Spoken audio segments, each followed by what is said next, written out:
বর্তমানে আর্টিফিশিয়াল ইন্টেলিজেন্সের যুগে আমরা কিন্তু আমাদের অতি প্রয়োজনীয় এক বন্ধুকে হারিয়ে ফেলছি। আচ্ছা বলুন তো, কে সেই বন্ধু? ওকে, আমি বলে দিচ্ছি। আমাদের সে প্রিয় বন্ধু হলো বই। বই পড়লে যে জ্ঞান বুদ্ধি বাড়ে সে ব্যাপারে আমাদের কিন্তু কোনো সন্দেহ নেই।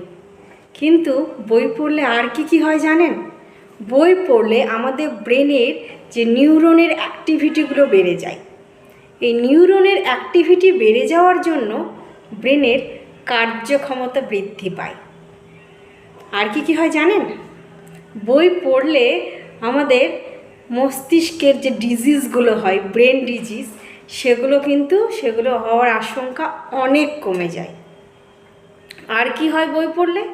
বই পড়লে স্ট্রেস কমে যায়, মনোযোগ বৃদ্ধি পায়, ক্রিয়েটিভিটি পাওয়ার বাড়ে, এমপ্যাথি বেড়ে যায়। এমপ্যাথি মানে হলো সহানুভূতিশীলতা বেড়ে যায়।